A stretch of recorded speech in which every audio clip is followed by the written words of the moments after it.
Hello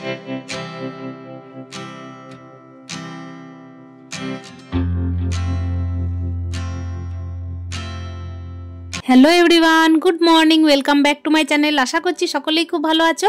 আর ব্লগের শুরুতে বড়দের চরণে প্রণাম, ছোটদেরকে আমার অনেক অনেক ভালোবাসা।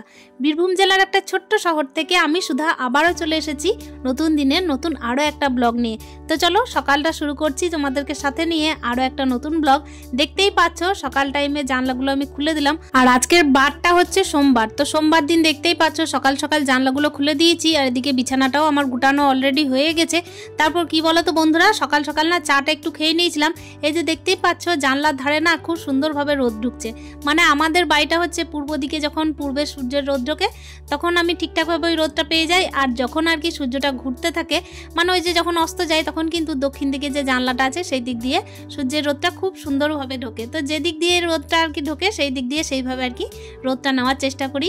আর এখন না আমি একটু সবজিটা কেটে নিচ্ছি। আসলে কি বলো তো বন্ধুরা, এখন তো স্কুলের তাড়া নেই, যেহেতু ছেলের স্কুলের আর কি ছুটি, মানে ওই যে এক্সাম হয়ে গেছে, তাই সামান্য কয়েকদিনের আর কি বিরতি। মানে বিরতি বলতে গেলে স্কুলের আর কি তাড়াহুড়ো থেকে বিরতি। তবে এই যে সংসার জীবনে তো আর বিরতি বলে কিছু নেই, সংসার জীবন কিন্তু একই গতিতে চলতে আছে। প্রত্যেক দিনের রুটিনটা কিন্তু একই রকম চলে, তবে কখনো হয়তো একটু তাড়াতাড়ি, কখনো হয়তো একটু ধীর গতিতে।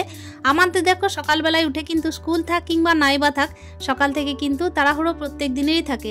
কখনো সখনো হয়তো ঘড়ির কাঁটার দিকে তাকাই, কখনো সখনো হয়তো ভাবি যাচ্ছে স্কুল নেই, তাই একটু রয়ে সয়ে একটুখানি এই দিক ওই দিক ওলট পালট করে রুটিনটাকে কাজে লাগিয়ে নেওয়া যেতেই পারে। যেহেতু আর কি স্কুল থাকলে পরে রুটিনটা একই রকম থাকে, মানে ওই যে রান্না বান্না তাড়াহুড়োটা একটু বেশি থাকে। তবে শীতকালীন টাইমে আমি 2 টাইম রান্না করার চেষ্টা করছি। এই যে এখন দেখতেই পেলে আমি কিন্তু তোমাদের সাথে নিয়েই আমি আজকে সবজিটা কেটে নিয়েছিলাম। আসলে সকাল টাইমে একটুখানি খিচুড়ি করছি ইদানিং নানা রকম শাক সবজি দিয়ে। তো ওদিকে কিন্তু সবজি কেটে আমি এখন স্নানটা সেরে নিয়েছি। স্নান সেরে আগে পুজোটা দিয়ে নেব, তারপর কিন্তু আমি প্রেসার কুকারের মধ্যে রান্নাটা বসিয়ে নেব। মানে রান্না বলতে টিফিন টাইমটা আর কি, ব্রেকফাস্টটা প্রেসার কুকারে করব, তারপর দুপুরের লাঞ্চটা আমি পরে করছি। তো চলো বন্ধুরা, এদিকে স্নানটা হয়ে গেছে। আর স্নান করেই দেখতেই পাচ্ছ চুলটা আঁচড়ে নিলাম, সিঁদুরটাও পরে নিলাম। আর এদিকে এখন আমি ভগবানের সেবা দেওয়ার জন্য এই যে দেখতেই পাচ্ছ বোরিংটা একেবারে অন করে নিয়েছি। আর ডাইরেক্ট মোটর চালিয়ে কিন্তু জলটা নিয়ে নিলাম। আর যখনই জল নিতে আসি না, প্রত্যেক দিন কিন্তু আমার এই চিন্তাভাবনা থাকে যে হয়তো এই গাছগুলোতে আজকে জল দিইনি, তো এখন আপাতত দিয়ে নিই, কেন কি এই কলটা সামনে পেয়ে গেছি। আসলে কি বলতো, সুযোগ সন্ধানী তো মেয়েরা, সুযোগ সন্ধানী বলতেই কিন্তু মিনিংটাকে অন্য করবে না। আসলে সুযোগ সন্ধানী বলতে আমি সংসারের কাজের ক্ষেত্রে বলতে চাইছি। আসলে একটুখানি সুযোগ পেলেই যেন এই কাজটা করতে বাকি আছে, সেই কাজটা করতে বাকি আছে, এই দিকেই আর কি নজর যায়। আসলে যার চিন্তাভাবনা যেরকম, আমি তো এই চিন্তাভাবনাই করে থাকি যে হয়তো 24টা ঘন্টার মধ্যে একটুখানি যদি টাইমটা আরও বেশি পাওয়া যেত, তাহলে হয়তো আরও এক্সট্রা কিছু টাইম পাওয়া যেত। আর আমি যেহেতু একটা বাচ্চার মা, সেহেতু কিন্তু আমার মনে হয় যে 24টা ঘন্টা যেন আমার জন্য কমই পড়ছে। আমার পার্সোনাল এক্সপিরিয়েন্স থেকে আমি যেটা বলতে চাইছি, আসলে কি বলতো, একার সংসার তো একেবারেই কিন্তু বিরাম নেই, এইভাবেই কিন্তু অনবরত চলতেই আছে, অবিরাম গতিতে কিন্তু এইভাবে চলতে থাকা একটা জীবনে কখনো সখনো যখন বিরাম পায়, তখন যেন মনে হয় এই টাইমের মধ্যে হয়তো আরও কিছু কাজ হয়ে যেত। আর কি বলতো, এই কাজটাকে আসলে ভালোবেসেও করি বলতে পারো। সংসারের সকাল থেকে অনেকগুলো কাজ থাকে, মেয়েদের জীবনে আসলেই বিরাম নেই। বিরাম নেই এই কারণেই, আসলে হয়তো মেয়েরা কখনো সেইভাবে বিরাম চায়ও নি নিজের সংসার থেকে। যে যার সংসারকে এমনভাবেই ভালোবেসেছে, হয়তো সেই সংসারের প্রতি বিরাম নিলেই যেন তার মনে হয় সংসারটা বসে গেল। সেই জন্যই দেখতেই পাচ্ছ সকাল থেকে কিন্তু যতই একা সংসারে খাটি না কেন, সবসময় কিন্তু এই চিন্তাভাবনাই কাজ করে যে যদি আমি বসে যাই তাহলে হয়তো এই সংসারটাও বসে যাবে। তাই এই অবিরাম চলতে থাকা এই সংসার জীবনে কিন্তু একই রকমভাবে একই গতিতে চলতে আছি। এর কিন্তু কোনো শেষ নেই, সীমা নেই, পরিসীমা নেই, কোনো কিছু নেই। আর এর কোনো ফুলস্টপও নেই, আর ফুলস্টপ হয়তো চাইও না। ঠিক যেমন চলছে প্রত্যেকটা দিন তেমনভাবেই চলতে থাকুক, বা সবাই হাসি থাকুক, খুশি থাকুক, এইটাই মেয়েদের জীবনে একটা পাওয়া। তো চলো দেখতেই পাচ্ছ সকাল থেকে কিন্তু ব্রেকফাস্টের আমার আয়োজন হয়ে গেল। সকালে কিন্তু কালকের মতোই আমি এখানে খিচুড়িটা করছি। আসলে কি বলো তো বন্ধুরা, সকাল টাইমে যেহেতু শীতকালীন টাইম, আর এই শীতকালীন টাইমে নানা ধরনের ফ্রেশ ফ্রেশ সবজিটাও পাওয়া যায়, সেই জন্যই দেখো শীতকালীন সকাল টাইম কিন্তু এই খিচুড়িটা বেশ মন্দ লাগে না। আর এই যে তার সঙ্গে যেটা করেছি সেটা হচ্ছে একটা করে ডিম সিদ্ধ, আর তার সাথে হচ্ছে আজকে আলু ভাজা। কালকের মতো বেগুন ভাজা করিনি, তবে 2 দিন বেগুন ভাজা খেয়েছি, সেজন্যই করিনি আর কি। তো ছেলেকে এই দিয়ে কিন্তু আমি ব্রেকফাস্টটা দিয়ে দিচ্ছি। আসলে আজকে ওকে নিজেকেই বললাম খেতে, সেজন্য একটা চামচ দিয়ে দিয়েছি। আর আমি কিন্তু খেয়েছিলাম সেটা হচ্ছে একটুখানি আলু ভাজার মুড়ি। আসলেই আজকে ইচ্ছা করছিল না, সেজন্যই আমি আর কি আজকে খিচুড়িটা খেলাম না। আর এদিকে রান্নার এই যে দুপুরের আয়োজন শুরু হয়ে গেছে। ওখানে দেখতেই পেলে একটা বেগুন পোড়া করেছি, একটুখানি ডাল করেছি, অলরেডি ভাতটাও বসিয়ে দিয়েছি। আর এই যে যেটা করছি সেটা দেখতেই পাচ্ছ, আলুটা কষিয়ে নিয়েছি। 2 পিস মাছ রাখা ছিল, তো ওইটা দিয়েই কিন্তু আজকে টমেটো দিয়ে একটুখানি মানে ওই গা লাগাটা টাইপের আর কি করব। আসলে আজকে দিনের দিকে রান্না না করলেও চলতো, কিন্তু ব্যাপার হচ্ছে আমার বাবার জন্য করছি। আমার আর মায়ের এদিকে নেমন্তন্ন আছে শ্রাদ্ধ বাড়িতে, সেই জন্যই কিন্তু ওইদিকে যাওয়ার ব্যাপার একটা ছিল, সেই জন্যই একটু 2 মনা করে রান্না বান্না করা, মানে কি করব কি না করেই কিন্তু আজকে রান্নাটা করছিলাম।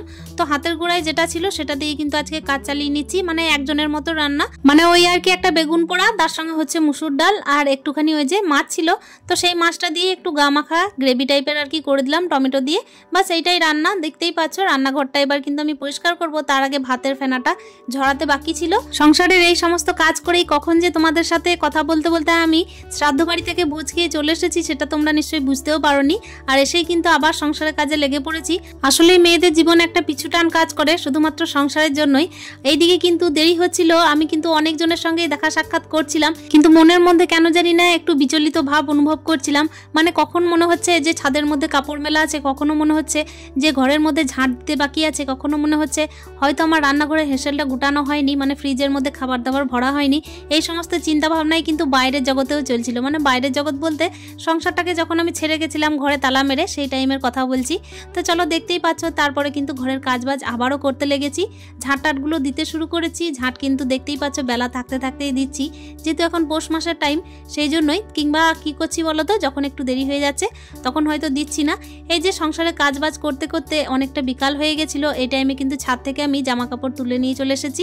আর জামা কাপড় না প্রচুর পরিমাণে জড়ো হয়েছিল জানো তো, এই জামা কাপড়গুলো একেবারেই ভাঁজ করতে আমার সময় হচ্ছিল না। মানে আমার বলার কথা অনুযায়ী হচ্ছে যে দিনের সংসারটা, মানে দিনের সংসার বলতে দিনের বেলার যে সমস্ত সংসারের কাজগুলো থাকছে সে সমস্ত কাজে কিন্তু চান টান রান্না বান্না খাওয়া দাওয়া ঠাকুর সেবা ছেলে সামলানোর সমস্ত কিছু করতে করতেই বিকাল গড়িয়ে যেই চলে আসছে, সেই সন্ধে টন্ধে দিয়েই কিন্তু আরও এক্সট্রা টাইমটা যেটুকু থাকে সেই টাইমের মধ্যে ছেলেকে একটুখানি টাইম দিতেই হয়। মানে অফ টাইম হলেও ছেলেকে নিয়ে একটুখানি তো বসতেই হয়, ওর ভালো মন্দর দিকটা খেয়াল রাখতে হয়।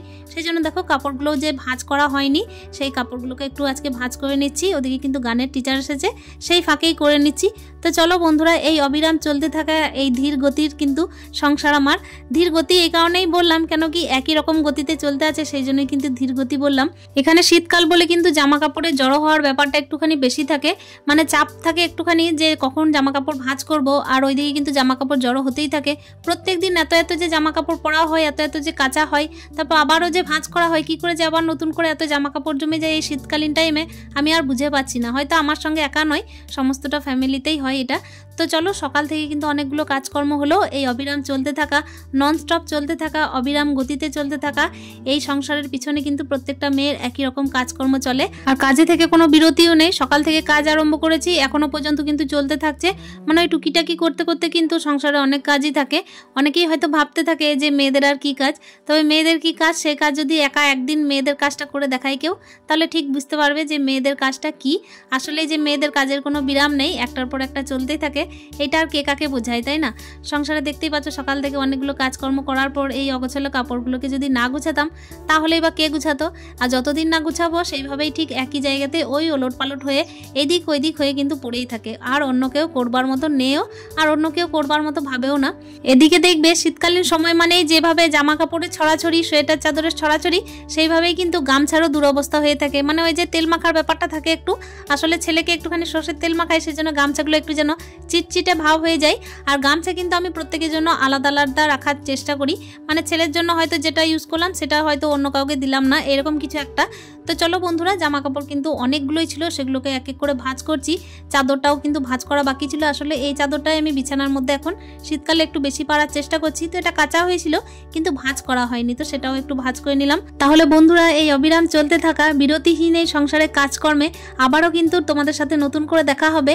তার আগে আমাকে কিন্তু তোমাদের কাছে থেকে বিদায় নিতে হচ্ছে। আজকের কাজকর্ম আমি এখানেই শেষ করছি, তবে শেষ বলতেই আর কি ব্লগের মাধ্যমে শেষ, সংসার জীবনে এর বিরাম নেই।